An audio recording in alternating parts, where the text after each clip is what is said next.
self-serving, persuasive talkers of everything and nothing. We are Conversation Con Artists.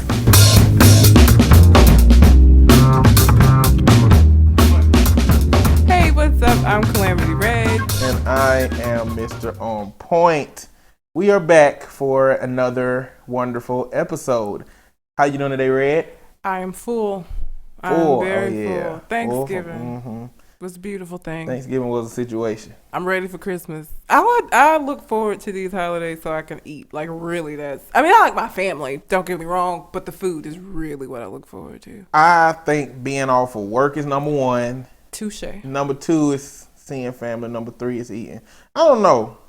Family might be three. I mean, maybe it's bad for that. But that food is delicious, though. Yeah, it's delicious. And you know what? I think it's more delicious because you're eating it at that time. Like, if you eat like turkey and dressing in March, I'm not convinced that it's the same. Probably not. I don't think it's the same. Probably not. I think we've gotten conditioned over time because you know that holidays, though, that's the meal. So yeah. I think we get conditioned over time that you just get used to it. And so, and you know what? I'm going to try that. I'm going to like serve like in March randomly and see if people be like, this is. I need to make some dressing and turkey way before the holiday, like in the summertime, and see what people do. Exactly. See how I feel about that. Yeah. Yeah. Anyway, we're going to start up today with deliberate nonsense because people in our society today are stupid on purpose. I believe. They are. I believe people are stupid on purpose. Sometimes. Yes. Sometimes. We have to find our own path for knowledge. We do. We do. So I'm going to start today with this story about Laquan McDonald, a teenager that got shot in Chicago by a police officer in 2014. I don't know if y'all seen the video or not, but by now, I'm sure. If you've seen it, you've seen it. Like, some people don't like watching that stuff and seeing the graphic nature of it. Yeah, and well, that's a whole other conversation. I don't know that the public should see it. Like, it's another conversation. I'll leave that for another conversation. Well, I really don't know what happened. I don't know much about what happened. I just know it was a chase, and this kid got shot 16 times. Which zombies don't need to be shot 16 times, exactly. Like, let alone a 16-year-old kid. Double tap on the zombies. That's it. You know what I'm saying? Yeah. But you shooting the kid 16 times. But in the video, we just show him like walking, in an aggressive manner. It wasn't an aggressive way. It was like he was walking kind of away from the police officers. It don't look like they tried any techniques or tactics to, besides intervene pulling out their gun without using force. Yeah. And so he's dead, shot 16 times, and that happened in 2014 October. Fast forward to like within this month of November, they released the dash cam video after they found him, guilty. They didn't find him guilty. Well, not guilty, but they charged him with first-degree murder. Yeah, they found that he was wrong. His actions, wrongful actions. Yeah, so something he did wasn't right, and they showed the video. And now Chicago is in unrest because of that. This is a very, very difficult topic, you know what I'm saying? It is. In terms of what we see happening in Chicago with they rates being so high. And every time something happens where a black person is killed, everybody starts talking about, black people kill black people. And so it's like you can't mourn, you can't be sad because a police officer killed. Like, you can only choose one type situation. Exactly. It devalues the life of the person that so my death doesn't matter because it wasn't at the hands or my death doesn't matter because black people kill each other all the time. So, I'm just another dead. You know what I'm saying? Like, it devalues the person that died and saying that, well, since black people kill each other all the time, this doesn't really matter. This death really isn't all that big of a deal because y'all kill each other all the time. So what do you care about this for? Like, it devalues the life of the person that died by doing that, by saying, well, it doesn't matter because, your people kill each other all the time, so who cares? I mean, it's very possible to recognize that there is a problem with violence within your community and to also be upset that outside of your community, violence is there as well.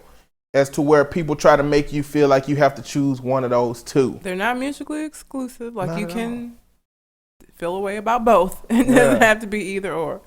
Well, I think that a lot of people just use it to invalidate a perspective that somebody has, you know. But it makes the police seem less wrong, right? Yeah. If I take the focus and say, well, it's just like with anything else. Like if you get caught doing something, it's like saying, well, they were doing this, so it doesn't matter that I did this. Yeah. It's to take the focus off of the actual incident and put it on, well, let's talk about this and not talk about this. Let's redirect. Well, you know, my biggest issue with the whole thing, and pretty much with all of the killings that have happened, whether not justified, somewhat justified, or, you know, they let them get away with it, you know, if it shouldn't have been justified, is how much we see them being protected. Yeah. Because it took a long time for this video to be released after they determined behind the scenes that what he did was either wrong or questionable. Yeah. And we see this all the time. We see them trying to protect each other, which I guess you don't expect anything less from a group of people that you are associated with. You don't. Yeah. You're going to protect your group, but when the responsibility of your group is supposed to be protect and serve. Yeah. And serve, you know, the community, you have to be held to a different standard. A different standard exists for you, whether you want to acknowledge it or not. You know? And I don't think we are acknowledging that this is supposed to be a different standard. Yeah. You know, the things police officers do and say, well, he was coming at me with a knife, I felt threatened. As a civilian, man, you can't use that excuse. Nope. You know, and we don't have training. We just regular people. So and there's certain criteria under which if you do, like if you're not in my home across my threshold and I shoot you, it's a problem. Yeah. Like, so even us outside of that have these parameters that we have to. So they definitely need to, because they are, you're right, they are well trained. We're not even trained. They're well trained to get it done. And so they absolutely should be held to. And sometimes you can actually be threatened and still be charged, as to where police officers can only perceive being threatened, and, you know, they can use that force. Yep. So, I mean, it's really hard to have a lot of sympathy for the position of, I felt threatened, so this is what I did, when I don't have access to that. Yeah. In my state of fear or my state of feeling threatened. Yeah. But that's what we're seeing, and then we see them being protected and not having very much accountability. Now, to the benefit of what's going on right now, I understand that they called it. They have charged him with first-degree murder. So this is a step in the right direction in terms of holding those officers accountable when they do things. Because as long as you let officers exist in a system in which they don't get in trouble for doing wrong, when are they going to think twice about doing wrong? Exactly. And so now, at least in this context, you get to think twice. Yeah. And I think sometimes for some officers, it might cause them not to pull the trigger when they should, but it avoids them not pulling the trigger when they would. You know what I'm saying? And so I think this is a right step in that direction, but it still took too long. Yeah. And I mean, I'm a bit of a cynic, as you know. They have charged him, yes.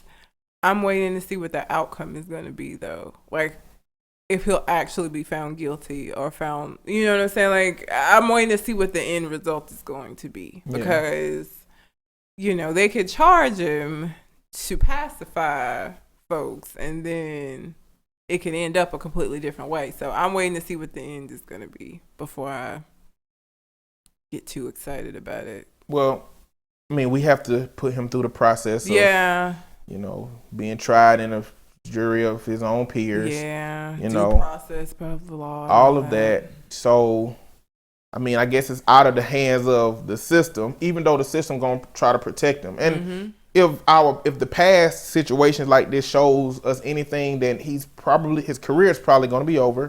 He's probably going to, if he doesn't get found, you know, guilty or whatever, he's going to get a GoFundMe, a bunch of support. They're going to pay him some money. His life is going to be different. He's going to have to go take his family somewhere else. Oh yeah. It's just not going to be pleasant for him. And you know what? I mean, that's unfortunate. But you're in a job that has high consequences for, wrong actions. Yep. That's just how it is. Whether they make sense or not, or whether we would like for it to be that way or not. I mean, everything has a consequence once you do it. Yeah. So it does. For every action, equal and opposite. Exactly. Since we're on the topic of police, then we're going to stay on that topic and go to Tony Lepore. This is an officer. I don't remember what state he's in, but apparently he dances during the holidays. He directs traffic in Rhode Island. He's in Rhode Island. He directs traffic every year. Everybody loves him. He's fun. I mean, if it was the holidays and I came up to an officer that was directing traffic and doing dance moves, I mean, I'd be like, oh man, this is the spirit to be jolly. I would say that looking at him, Yeah. Especially these days, when you expect cops to be all tough, macho, mean, Get out of the angry, way, move. ready to shoot you. Yeah. So to me, it's pleasant when you look on YouTube and you see pictures of cops doing stories of cops doing like great things for the community. The way they're supposed to. Exactly. Well, I mean, some of them step over. Like, it was one in Tarrant, here in Alabama that he bought groceries for a lady. Yeah. They found out she was trying to steal food, and he went and talked to her, and he bought her groceries, filled the house up with groceries. Like, that over the bounds stuff is amazing to me. Yeah. I love when a public servant does those things, and I know it's not their job to do that, but I like seeing that, and I like seeing them dance and stuff like that. And so this particular officer went to Dunkin' Donuts, bought his coffee like he always do, and somebody wrote Black Lives Matter on his coffee cup. And because of that, he protested the Dunkin' Donuts. He was like, okay, forget y'all Dunkin' Donuts. I'm protesting this situation. And because of that, the Rhode Island precinct that usually hire him to do that wouldn't hire him this year because he protested for the Black Lives Matter that was wrote on his coffee cup. Yeah. Now, he disagreed with the Black Lives Matter movement. That's what he said. And it's his prerogative. He can have that opinion if he wants to, But I guess my qualm in this is the passive aggression that came with, like, why you going to write that on the man's cup? You can feel how you feel, but one, this is your job. You have to be able to separate your politics, your religion, a lot of your beliefs from what you do at work when it's something in retail, because I'm sure that person lost their job. Yeah, and over nothing. Like, it's not worth it because now your power bill matters too. Exactly. Like, you need to be careful. I mean, when you write Black Lives Matter on the cup, I assume that it means that Black Lives Matter means something to you. But the passive nature with which you asserted that to the police officer, it was just a dick thing to do. And it was so unnecessary. Why? Why would you just give the man his coffee and go make the next cup? Like, what are you doing? I mean, there are appropriate outlets for this stuff. See, these kind of outlets for these movements are what continues to stir up the fray and cause issues within different groups, because you're doing it in context where it's some people that just ain't even worried about it.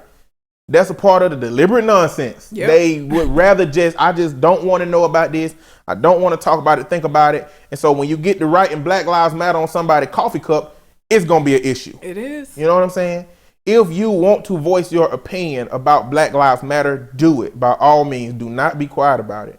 But do it in an avenue that it won't cause any friction, any problems, any trouble, because bad press for any of these movements that can potentially be positive are going to just cause a myriad of little issues and nuances they have to deal with within the context of those situations. And it's Christmas time. You need your bills paid. You need your job. Don't lose your job over this, because nobody's going to come through and provide another one for you. Exactly. Like, the person that lost their job is just out looking for another one now. Like, exactly.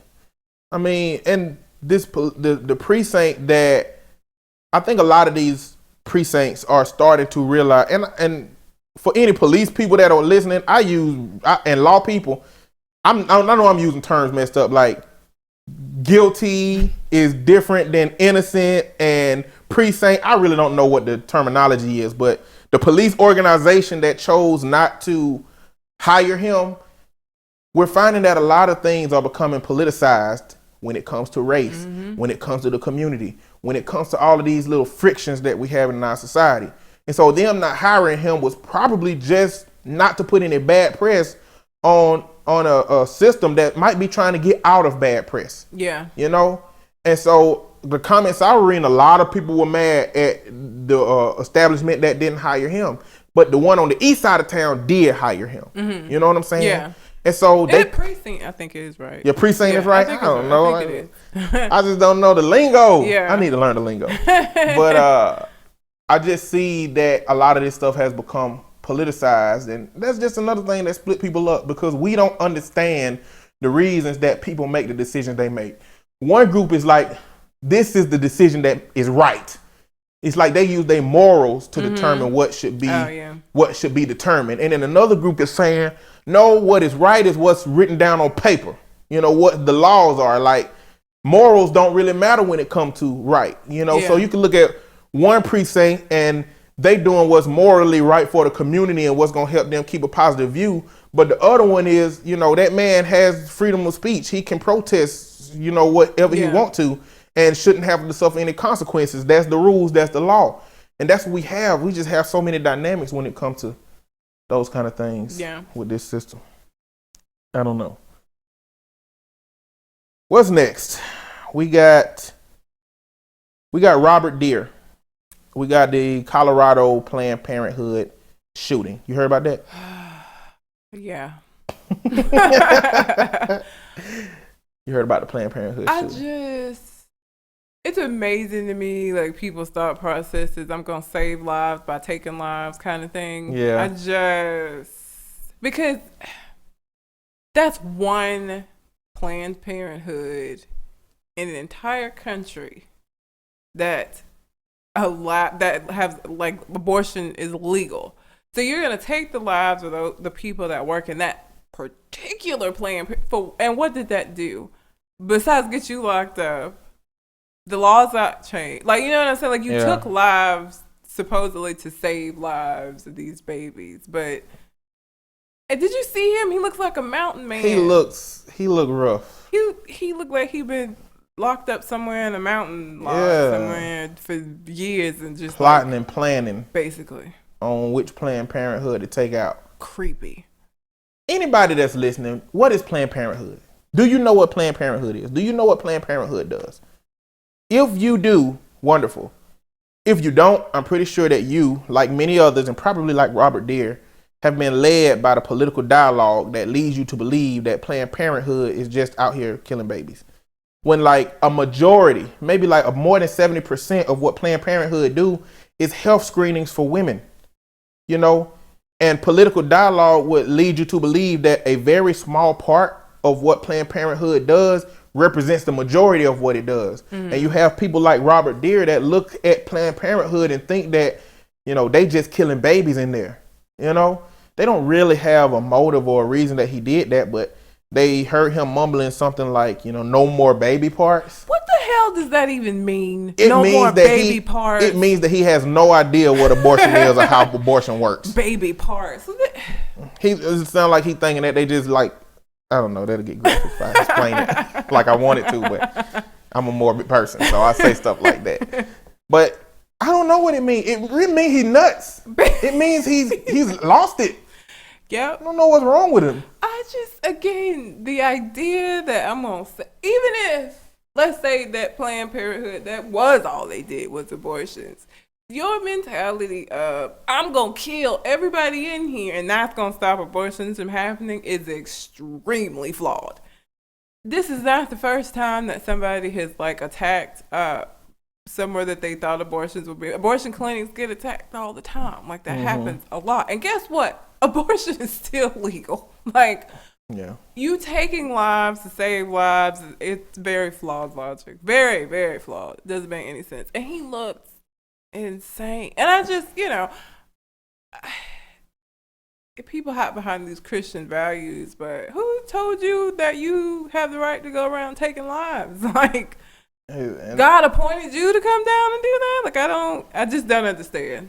And when it comes to what Christianity identifies as sins, God doesn't tell us to be vengeful for that. It doesn't tell us to give anybody any consequences for people sinning. If you believe what the Bible says, then God is going to take care of that. Like, God is going to sit you down, I imagine, I don't know, and be like, okay, let's go down this list of your sins. Let's see. You got, 3,543 sins in human terms because, time and numbers don't exist to me. But this is what you would call it. And he's just going to go down your sins, and he's going to give you the consequences for that. It's not my job. It's not your job. It's not anybody else's job to do that. But people take it upon themselves to act on his behalf, or, this is wrong, so I'm going to give you these consequences. And I just want to know where it says that you're supposed to do that. Like, I just would love to see that, because we love to do that. We love to dole out consequences or dole out punishments for things that we feel like is wrong. And we're doing it under, like, God's orders. Yeah. And I just like to see these orders. Like, did the burning book? Like, I don't understand. How did you get these orders? I'd like to just understand. Like, not to get too deep into religion, but God is portrayed in a couple of different ways in the Bible, like 4 different ways in the Bible. It's a book called The 4 Gods. Mm-hmm. He's identified as a benevolent God, as a vengeful God, as a distant God, and as a loving God. Those are, like, I think, the 4 gods that the Bible represents at any time. It's scripture where you see the love of God, and it's scripture where you see that God is distant, and you make a decision. You see some where he's benevolent, you see some where he is extremely wrathful. Yes, extremely. You see all of those things, and it broke down each quadrant of the country into which one we typically believe. Now, I don't know how that breakdown is, but I would imagine the southern. What would it be for the South? I would think that it would be the wrath, like somewhere between the wrath and the loving. We're gonna look it up at the end and see how. And I say that because I feel like they think that God's gonna punish you through me. Yeah. So that wrath part, I think, is still very. Like, I would say the South is more wrathful. Well, I say that to say that my mom raised me and my brother primarily with the loving God perspective. Mm-hmm. Love your neighbor. That's all she really cared about when it came down to the Bible. As we got older, we realized love your neighbor had an asterisk next to it. It's like, you can love your neighbor, but if they homosexual, if they choose to kill babies, it gets like it gets a little fuzzy in there. Yeah. But there were specific times when she explained the wrath of God and how if you don't adhere to the rules of Christianity and the Bible, then God's wrath will be bestowed upon you type situation.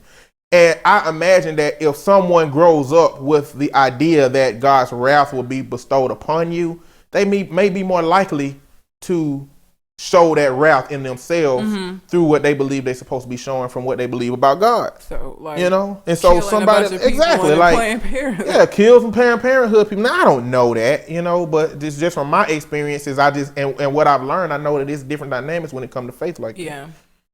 And you shouldn't kill people. Basically. There is nobody, to me, with my moral compass, nobody should choose to kill anybody. I really don't care. That is the very top tier of my moral compass. I don't care what lies up under that. Nobody should choose to kill. I don't care what they did to another person. I don't care how bad it is. I don't care how terrible another person is. And I don't care if it's the justice system, if it's legal. I don't care. To me, another person should not choose to kill anybody else. And so, for me, anything that exists in which you kill, including the death penalty, including killing somebody on your moral grounds of believing that what they're doing is wrong, including and limited to, self-defense. Yeah. That's the only place where it gets close to blurring, but I still don't want that to happen, And so, to me, all of that is just terrible. That is just terrible. It is. Because, 1, it didn't do anything. 2, what did those specific people do to you? And 3, did you even know what the people you killed were there for? He killed a police officer. Yep. You know, at a certain point, it stopped being about what he was there for, and it became, I got to get out of this situation. Yeah. And so he unintentionally came in as a hero, left out as a murderer in his head. You know what I'm saying? I mean, I just don't. Again, the justifications that happen within people's heads for their actions is amazing. And I've seen that like over the years, not even with just, highly publicized stories like this, but just if you look around you at the people in your life, like we're great at justifying our actions to ourselves and attempting to justify it to other people so that it makes sense and so that it's okay. Yeah, I did something bad, but I had a really good reason. Yeah. So that kind of like counteracts it and it's fine. Yeah. And, religion's one of those things that is used to justify a lot of things. The problem with me is the irresponsibility in politics and how they are communicating some of these things that we need to really truly understand when it comes to making decisions in society. The problem is that these two sides, Democrat, Republican, conservative, liberal, whatever you say, I don't really like adhering to those, but you got these two sides playing against each other and trying to cater to the ignorances of two different groups. Instead of saying, yeah, Planned Parenthood does offer a predominant amount of health screening to women, but a small portion of what they do is abortion, and we don't agree with that. Instead of saying that, they say, oh, Planned Parenthood do abortion, they need to go. And it make the masses think that that's all that is going on. Because they're not going to look into it any more than that. Exactly. They're not going to research it any more than that. Well, the people on the TV said this, it has to be the truth. Yeah. I'm not going to look any further than that. And from that, all it takes is an extreme ideology, listening to an irresponsible message to adhere to it so firmly that they would go and do something like this. Yep.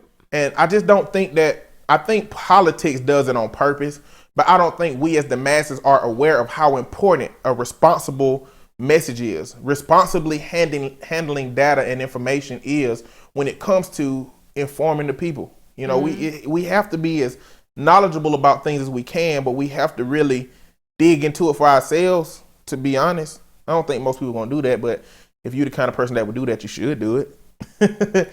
Yep. Because listening to other people and other things is a problem. Like me, I listen to the bad side and the good side. I listen to the side that I agree with and the side that I disagree with. Because you can always either learn more of one thing you didn't understand to assimilate that into how you believe what you believe, or in believing what you believe, you can affirm it even more by understanding how much you disagree with the other side. And so that's just what I seek to do in most of these situations and whatnot.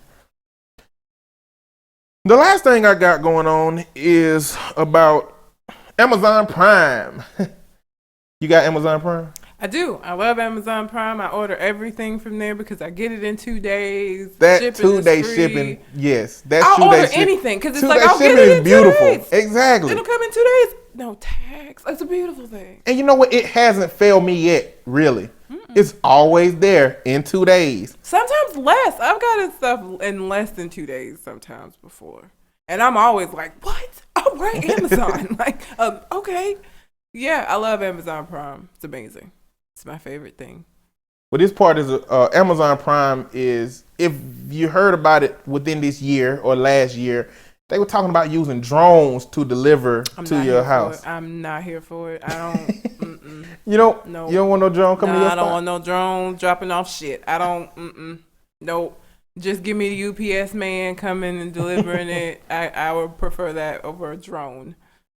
I just think that would be a bad move by Amazon, because you know how many people they just gonna start trying to catch drones. Like, that's gonna be a thing. It's gonna be a million YouTube videos of people just catching Amazon drones. I mean, what you gonna do with that? I think their delivery system they have now is just fine, and I personally would never choose that service. Like, I personally would stick to the one that I would never choose with air delivery. I would never choose it. Like, I would never, because I don't want no drone coming by my house. Like, I'm good. They taking jobs away from regular Americans. My God. I guarantee giving them to machines. Somebody's made that argument already, I'm sure. Have they seen the Terminator? Like, what? Our robot. Exactly. Like, We can all band together. so we want robots all around here. We want machines all around here doing all this stuff. I just don't trust that personally. I would not be comfortable. Like, something about that just don't sit right in my spirit. So I'm just going to continue with my regular 2-day delivery. Would you get it faster through the air delivery? Would it be the same? I don't know. Because if it's the same, what's the upside to it? What's the upside to it? I don't know. Maybe Yeah. you would get it faster. 2 days is fast enough. I don't ever order anything that 2 days is too far away. Like, that's fine. I can wait. Because they even deliver on Sunday. I got my dog's little kennel thing When do they start doing Sunday. that? I don't know, but they deliver on Sunday too. Because I be getting emails that's like, your package is shipped. And I'm like, it's Sunday. I ain't lying to me, but I still get it on Tuesday. Yep. I still get it when I'm supposed to. Delivery on a Sunday. I actually, Man. last Sunday, I got Kingston's little house for our trip. Came on a Sunday. It's crazy. So, like, I'm fine with the way I can get it any day of the week. The delivery gonna come any day of the week unless it's a holiday and shit. Pfft, good with that. Yeah. I don't need no drones at my house. I just wonder what it benefit Amazon, because to me it would seem like it would cost a lot more. You would think, well, It would seem like it would cost a lot more for them. yeah. It has, Maybe drones gonna be like some overnight special delivery thing. Maybe it's super fast and you just gotta pay for it. maybe so. I'm sure you would. That ain't gonna be in that free. Yeah, exactly. They don't make enough off of Prime to do that, so I'm sure you would have to pay for it. And it's probably gonna cost a crap load of money. Who knows? I don't know. Do you watch Parks and Rec? I haven't in a while, but I used to. The last season takes place in the future. Oh, God.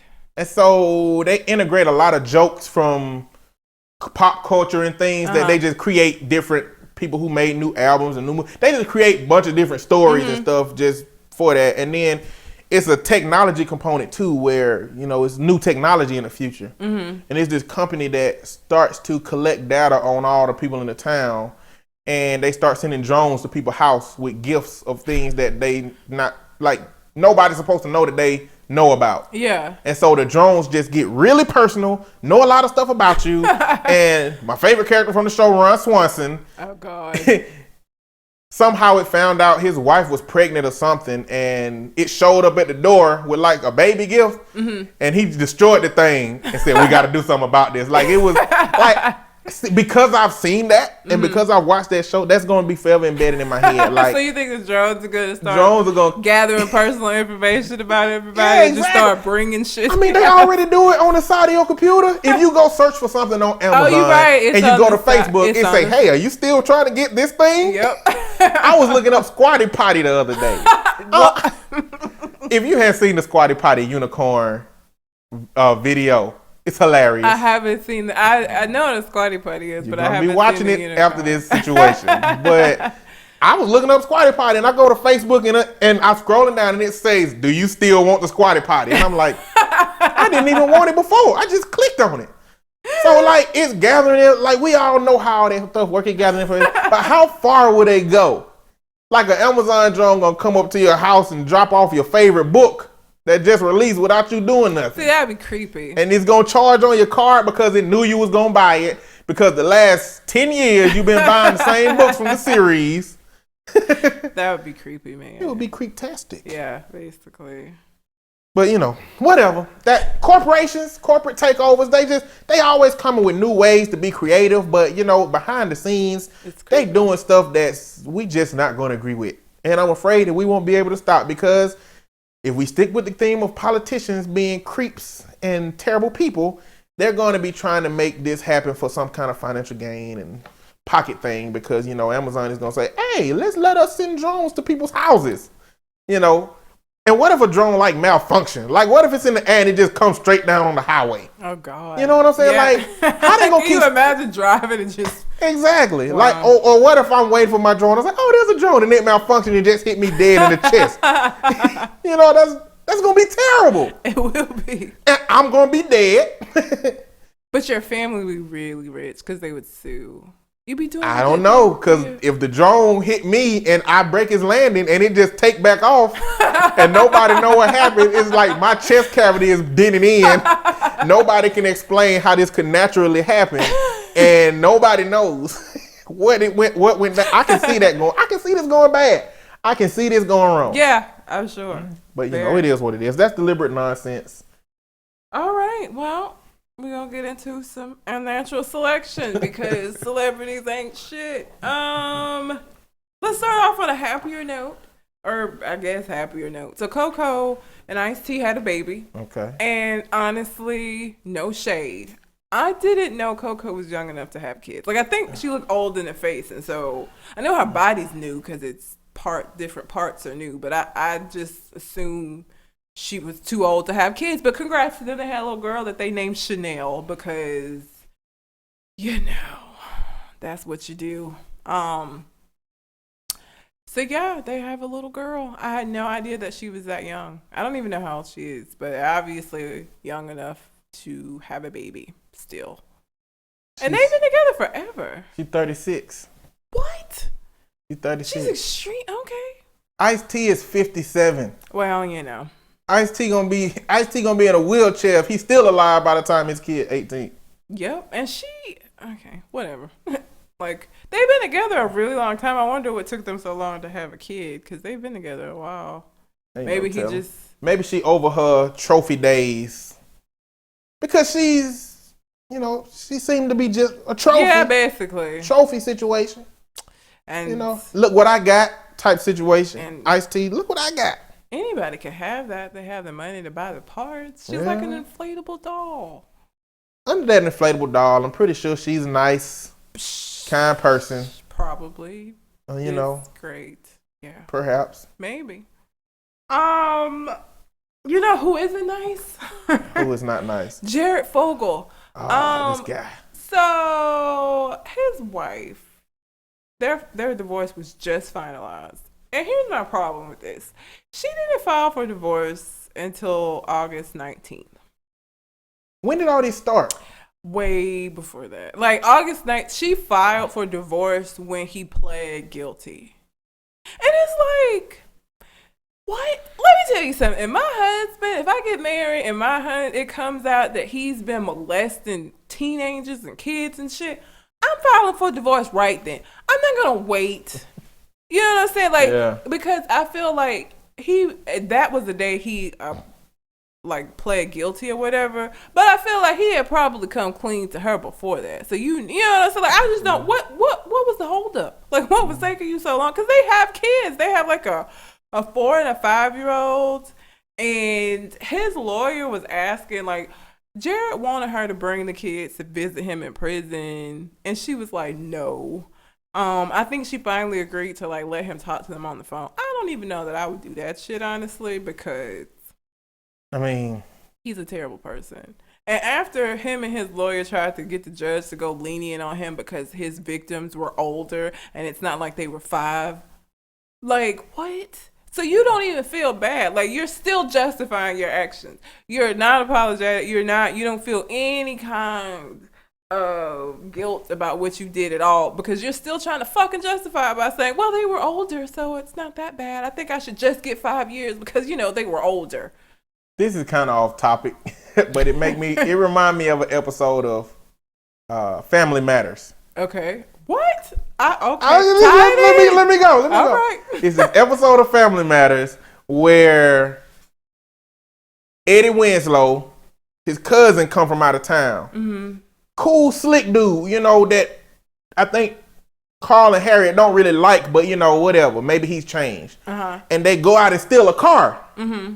And they bring Steve with them, Steve Urkel with them. Mm-hmm. And they go steal a car and they do whatever they're going to do. They get back and Carl find out that they stole a car because something happened and one of his police friends told him something. So Carl confronted the cousin. He sent Steve and the other dude out. He said, you know, you brought my son into this. You brought Steve into this. And he said, do you even feel bad for what you did? And he said, yeah, I feel bad.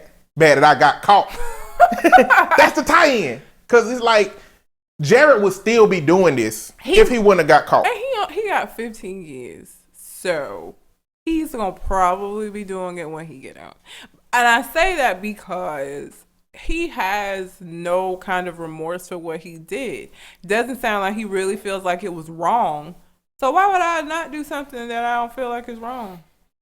I don't know. Maybe what he's going to experience in jail and the consequences of what come with it and being on the sex offender list is going to make him say, this is why people don't do things that they shouldn't do. Maybe. Because they don't want, to be raped in jail for 15 years. Whew, and they don't want to get out and not be able to be around the school. Yeah. And they don't want to have to, report that they are in the neighborhood and they're a sexual offender. Like, some people stop doing things because the consequences are enough. Yeah. Clearly, the consequences of his pleasure, his twisted pleasure, was not in itself a consequence enough for him to not do it in general. Yeah. But maybe this will stop him. Maybe this will keep him.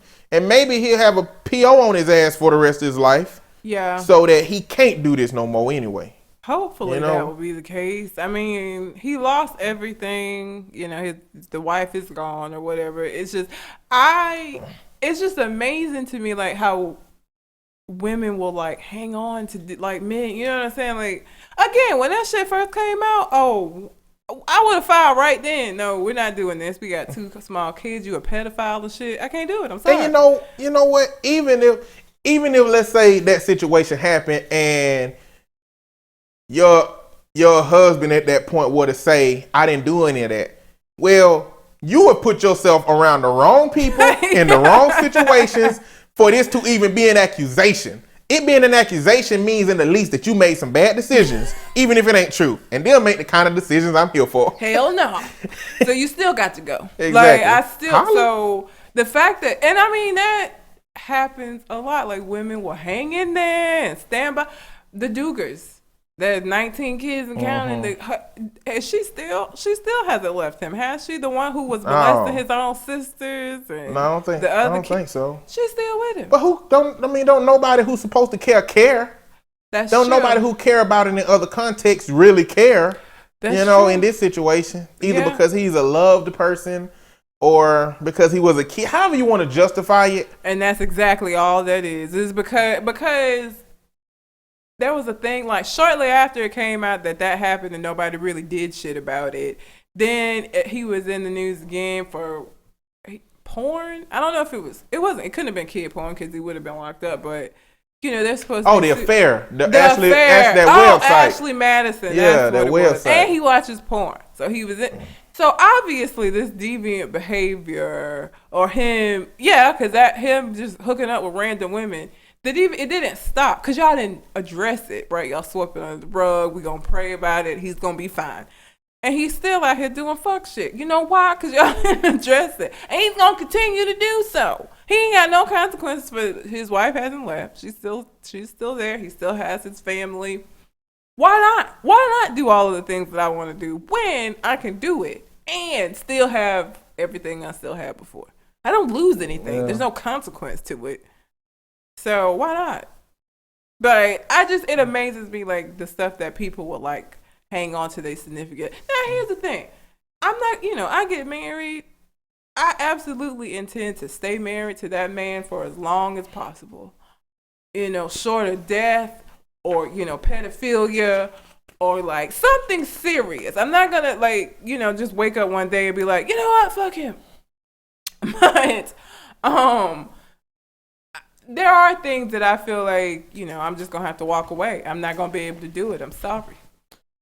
I'm sure everybody need to have them things. But I mean, it sucks that it have to be as extreme as pedophilia. I mean, but everybody should have a standard of a relationship at which they consistently adhere to and which they are willing to leave a person because of. But it seems like a lot of these folks don't have that standard. Man, how optimistic do you have to be about people, or how pessimistic do you have to be? Do you have to be like, every night do you have to pray that that he ain't no pedophile and hiding? You know what I'm saying? Like, how much do you have to pray? Do you have to pray that your wife ain't murdered somebody before? I know, what I'm saying? Come out that was in a bad relationship that she got away with, Or are you supposed to have that optimism and hope that that person is innocent and didn't do what they are being accused of? Because Jared could have been like, baby, I did not do it. He could have been like Shaggy. It wasn't me. It wasn't me. I feel like, but it's certain it's one thing for there to be suspicions of an affair. There's another for you to come under fire for pedophilia. Like that, what you said before would be exactly my thinking. Like, okay, maybe you didn't do it, but you obviously put yourself in a situation where this shit could happen. Like, Yeah. No, I'm sorry. I'm not gonna, because now I'm never gonna look at you the same. Right or wrong, that's what it is. Like every time I see you, I'm gonna be like in the back of my mind, is he a pedophile? Did I marry a pedophile? Yeah. Like I'm not finna do that. Like you're not gonna be happy. I'm not gonna be happy. These kids ain't gonna be happy because they're gonna sense attention. I'm just not gonna fake the funk. We just not gonna be able to be together after that. Sorry. It's like even if Jared was not found guilty and got to come back home, his wife would be like, well, maybe you should sit this play out. Maybe I should just go to this PTA meeting. You probably shouldn't join on this one. Be throwing tomatoes and shit and picking exactly, it and like shit. And, he in the news, he was not gonna get away. He was not gonna be able to be involved.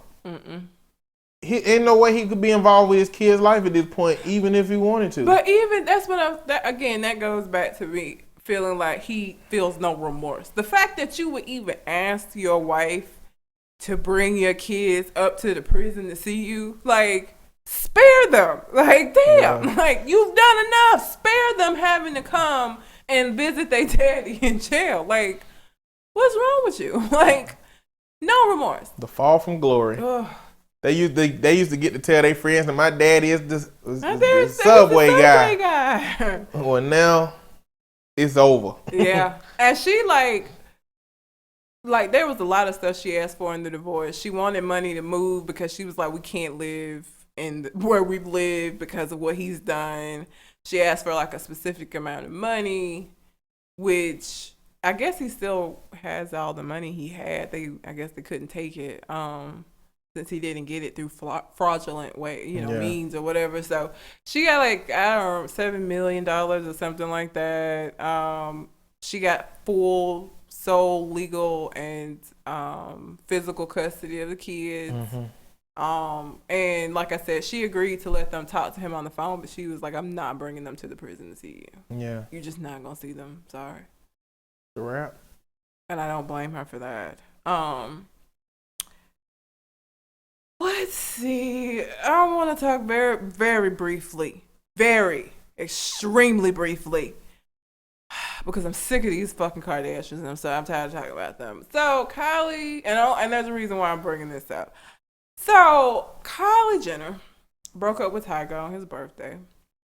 They've since gotten back together, but they got back together? Yes. I ain't heard no update since then. She was like on Ellen. I don't know why Ellen was interviewing her why? She doesn't do shit, but she was on Ellen, and she said that they were together, but.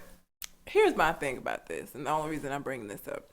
So a little while ago, right when they first admitted that they were seeing each other, something came out about Tyga cheating on her with a transvestite, I believe it was. So I just want to know if that wasn't enough for y'all to break up.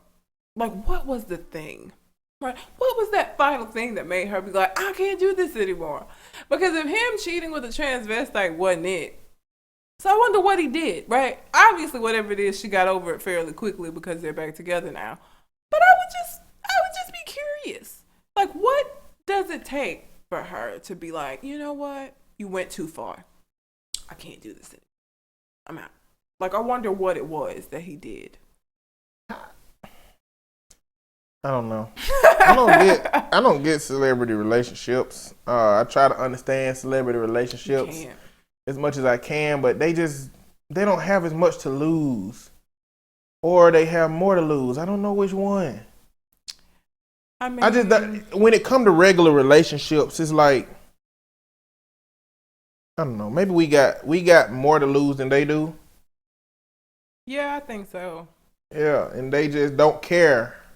I don't think they care. They got all the physical things that you can have in the world, and I think that a lot of people, especially when you in like the hip hop world, the R&B world, just anybody in that youthful glow of love, I think at a certain point, things that you can touch is more important than things that you can't touch. As you get older, you realize that the things that you can't touch are more important. Yeah. And I think that when you're dealing with Kardashians or Tiger or a lot of people that are more materialistic in the context that they're in, Yeah. that the things that you can touch are much more valuable. And you can touch bodies, you know. Yeah. You can touch material possessions, but you can't touch love. You can't touch the heart. You can't touch those emotions that you grow to desire. And I just think when I say that they have less to lose, I guess that they don't put themselves out emotionally because they got a lot of other stuff. Yeah. As to where we only really got our emotions. Yeah. Me and you, we only got our emotions to barter with. That's all we got to barter with. About it. I ain't got nothing else to give you. I can show you support. I can love you.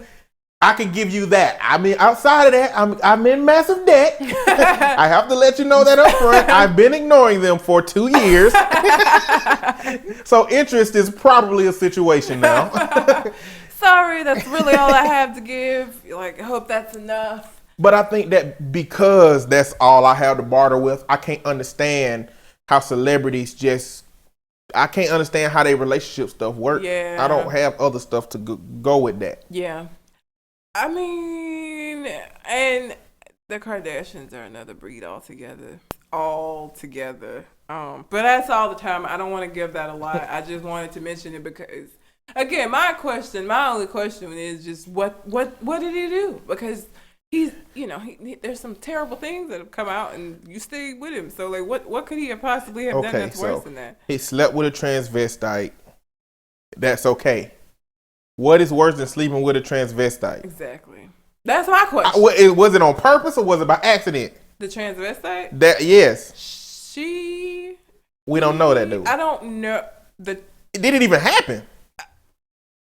Did he ever? I don't know that he ever denied it.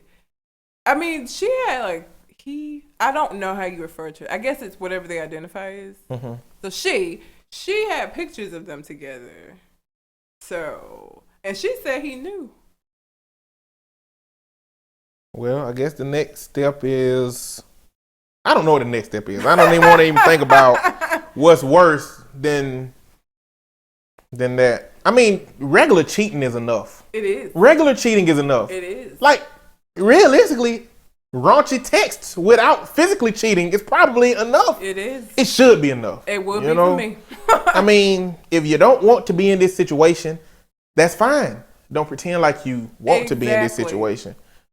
Let's get out of it. I'm all right with that. It's that simple. It really is as simple as you telling me I no longer want to be in this situation, or, I want to, look at my other options, or whatever the case may be. That's cool. You're just not going to do it while you with me. And that's fine. Go do your thing. Godspeed. Good luck. I don't care. But can we get that out up front? Exactly. Let's figure that out in the first 6 months, because after 6 months, it's gonna get more and more serious. It's gonna get more and more to where if you pull this bullshit at this point, we got a situation. We might possibly have a Dixie Chicks poisoning your, pork and bean or your black eyed peas type situation going on. Basically, I will be 31 Friday. And I'll kick your ass about that at this point. You're wasting my time. I don't have the time. You know what I'm saying? Like, you get older and it's like, I don't have this kind of time. So, like, if you don't want to be here, that's fine. You need to let me know that. Because a year in, you doing some shit, I'm going to kick your ass. Like, I'm going to have to. It's just going to have to happen. So, it would be better for you and me and domestic violence court, everybody, for you to just be honest up front and just let me know. But let's stay on relationships. My last two are about relationships. Let's go to Chelsea Peretti and Jordan Peele because I love them both. And I had no idea that they were even dating at all. They're engaged. But that's good, right? Is that good in celebrity world? I think it is. I think that not necessarily secretive, but I feel like the more they keep the relationship to themselves, usually the better off they are, the more successful they are. As opposed to look at us, we're together, like him and Kanye all the time, all day, every day. Take a picture, we're together. As opposed to that, I think it probably works out better. So that probably is a good thing. But they're engaged. I had no idea that they were, together. So congrats to them. That's kind of awesome. I'm not. I mean, I don't watch her on Brooklyn Nine-Nine. I know her more from True TV, like World's Dumbest, because she does commentary on there. And then of course he's the Peel and Key and Peele. She has a very eclectic character on the Brooklyn Nine-Nine. She is out there, but I like her character in that show. I like most of the Brooklyn Nine-Nine characters. Yeah. But I like her character in the show. She's weird, quirky like. Yeah. But she got a lot of one-liners that they throw at her in the show, so I like it. I like Brooklyn. I'm a biased Brooklyn Nine-Nine fan, so it ain't really much negatively I'm gonna say about most of those characters. You so. have a reason to like it more. Yeah, the show's great. So yeah, I mean, I'm not surprised that he's with her as far as like the whole black and white thing. He seems like him and Key both seem like, because I don't know who Key's married to, but I think he's mixed himself, isn't he? Isn't Key mixed? I feel like I have no idea. I think he is. I feel like he's made that or addressed that on the show before. I don't know. I'm not sure, but yeah. I'm not surprised that he's with her.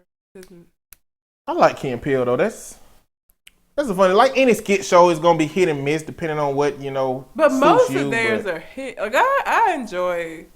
I'm sad that they've stopped doing it. Like this was the last. Past season was the last season, but I thought it was. I liked it. Like I like Chappelle's Show. Like Chappelle's Show is still one of my favorite sketch comedy shows. So, but yeah, congratulations to them. And then Celebrity Love.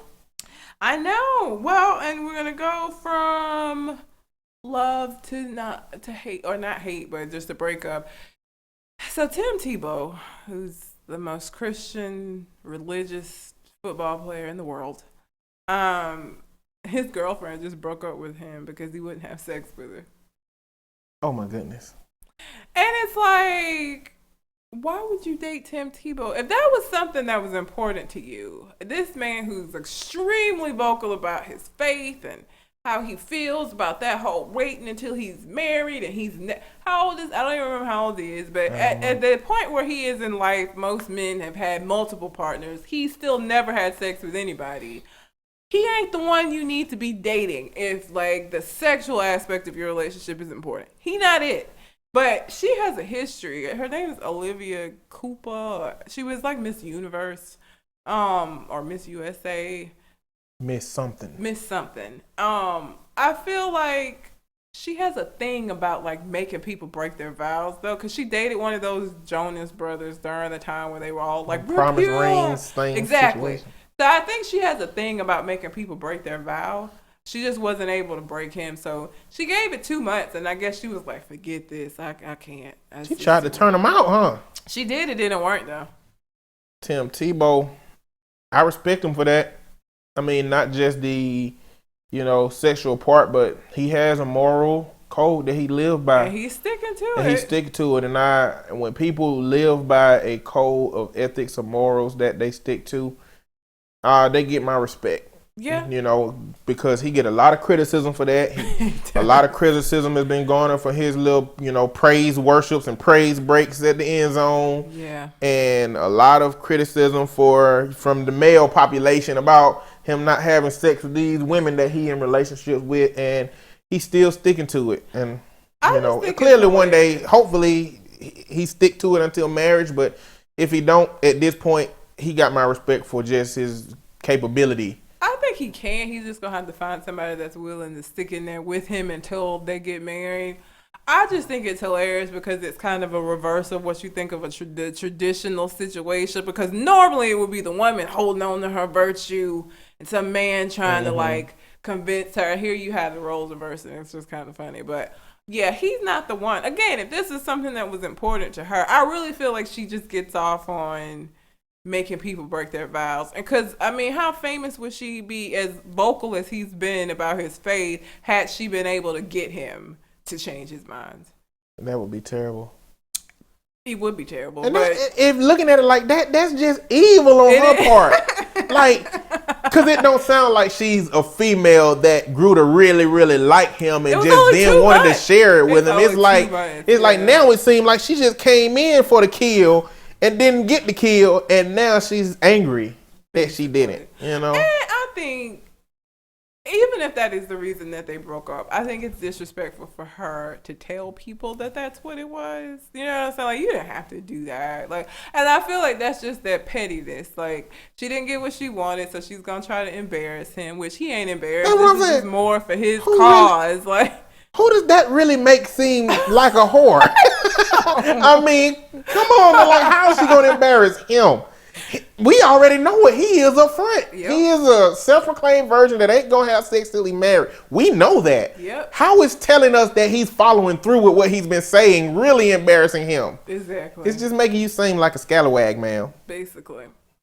And again, like the fact that you dated him knowing that you felt this way and that you were not gonna wait on him, because 2 months is not that long of a time for you to already be like, look, drop your drawers or I'm out. Exactly. Like that's not a long time. And so that tells me that she wasn't in for the long haul anyway. She was just trying to like, how long is it gonna take? Which means in those 2 months, either she started real early and it took her a long time of being told no, or she started real late and she just got told no like a short amount of times. Like, she was like, forget it. 2 months is just not enough on either end of that spectrum to figure out what's supposed to be going on.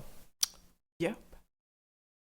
But like I said, I think it was real petty of her to even tell people that that's why they broke up, because she could have just been, we weren't compatible, our schedules didn't line up, or it ain't none of y'all business. Like, you didn't have to say that about him. And again, he don't care, because this just shows people that he means what he says. It makes him look good, at least that he, sticking to what he says. Yeah. So he don't care. You good, Tim Tebow. I mean, probably not so much in the context of on the football field it's come to show, but, in terms of following through with your morals and being a wholesome gentleman, you good.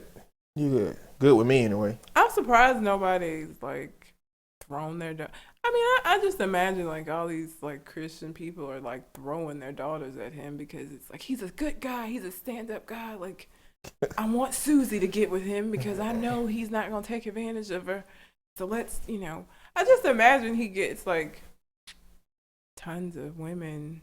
And I think that there's a lot of women who have her mentality that would want to break him. Because women do that. Like, it's not just men. There are women out there that do that shit too. So I just imagine what it's like for him trying to like hold to that. Because I just imagine like there are people constantly trying, not even just sex, like overall his values are pretty stringent. Like they're, he's a football player. There's parties, there's drinking, there's all of these things that he doesn't take part in. I think he probably just got one of them strong mentalities, strong ideologies, probably akin to a Buddhist monk or something like that. Like, it takes a certain type of personality to be able to adhere to things that society dictates is the norm. It's hard for that. In different contexts, it comes with a lot of persecution. And he's got. But you know what? It's crazy because the persecution is backwards. Because of what he's doing is technically in a Christian society how it's supposed to be. And everybody is criticizing him for not doing what everybody else is doing, even though technically that's wrong. Yeah. I mean, and I guess that's specifically referencing to the Christian community, because outside of the Christian community, everybody got their own rules set to adhere to. But in the context of the Christian community, even Christians, they if you look underneath the story, you can go to CNN, you can go to Huffington Post. Like in the comments, people are like, he's an idiot, she's beautiful. Or then on the other side, you do have people who are like, good for him, sticking to his values and da-da-da-da-da. So like, people are both condemning and praising him for his decision. But it's just funny. Again, it's like the reverse of what the traditional situation would normally be. Well, this go back to my idea that in life, to some of us, the things that we can touch are important. Sex, money, cars, everything that you can touch are important things. But to some of us, the things that you can't touch are more important. Faith, relationships, emotions, connection, sense of belonging. Sometimes those things are far more valuable to some people than we able to realize. And just because some of us can't understand how important those things that he can't touch are to him, don't mean we need to condemn him because we enjoy the things that we can touch. Yeah. You know, and at some point in everybody's life, I feel like you're going to want the things that you can't touch. And hopefully you haven't gone too far away from it that you can't even access it now. Yeah. You know? That's true. I say, you know, my philosophy, if nobody is being hurt in any kind of way, I say let people live their lives. That's why I'm not bothered by anything. I'm not bothered by gay marriage. I'm not bothered by Tebow not wanting to get it on with this chick. I'm not bothered. Like, I don't care. Yeah. I think people should be allowed to live their lives the way they see fit, and whatever you think the ending is, however you think that we are judged or whatever the case may be, that will happen at the end for them. It ain't got nothing to do with you.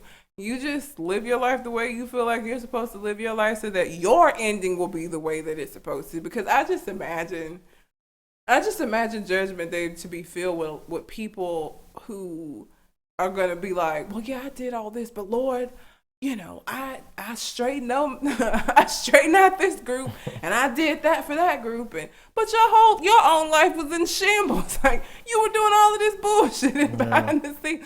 Like, I just imagine it's going to be filled with people trying to justify their wrongdoing but I did all of this to try to help these other people and to straighten out these other people and to tell these other people the way that they should live their lives. And I just don't think that's going to matter as much. Like, I think you should do what you want to do. Live your life the way that you... long as you ain't hurt nobody. Yeah.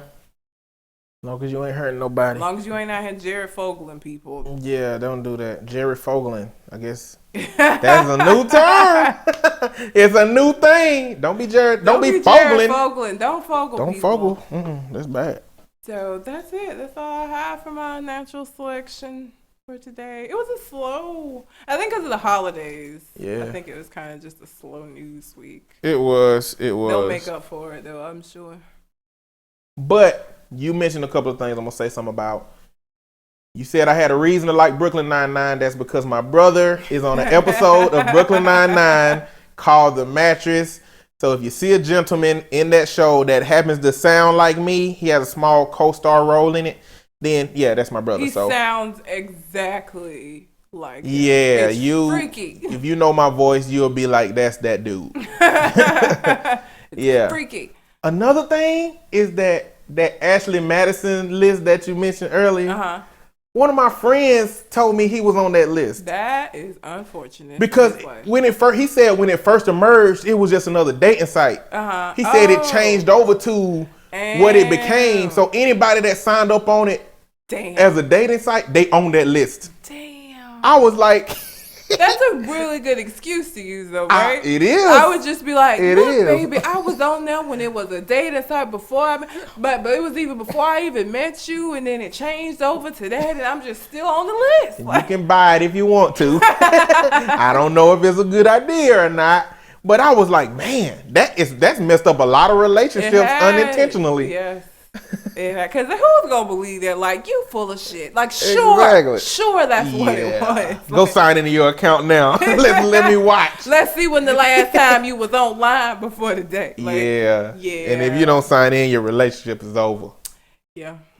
But anyway, I don't know. Them some things that I was gonna mention, but I waited in. Well, like I said, my birthday's Friday, so by the time I, talk to y'all again, I'll be a year older, which. It's kind of depressing. Like, I don't know. At this point, it's just kind of, I'm just getting old every year. No. I had a professor tell me once. She said, I'm not getting older. I'm getting better. And I feel like that. I know perceptually, but just the knowledge I'm gaining and the people I'm meeting and just feeling a little bit more confident about life. Not maybe necessarily where I am in life and not necessarily with myself, but just it's something for me coming with growing older. Yeah. It's something coming with that. I can't really put my finger on what it is, but it's good. This is the best I've ever been in my whole life. Like, I can absolutely attest to that. Like, this, where I am today as far as confidence as far as like knowing who I am as a person, as far as shit I'll take and shit I won't take. All of those things today, here, this age, yeah, this is the best that I've been. So I think 30s is prime time. 30s to 40, maybe 45. That's like the 8 o'clock to 10 o'clock slots on news. That's prime time. That's where you at. That's where you want to be at. You know what I'm saying? That's where the good stuff is going on at. I mean, you the most rational. Your body is the most functional. Well, I don't know about that functionality because my sleeping just shit. I don't know. I just feel like this is the peak of the 30s is the peak of your life. Yeah. Your brain done got developed in the last 5 years. Yeah. Your brain is developed. You pretty much done got the way you gonna be for the rest of your life. Yeah. After 40, ain't none coming but decline. Maybe 45, ain't none coming. It's like the 30s is going up the roller coaster. You on the hill, and when you get to about 45, 46, that's when you shoot straight down.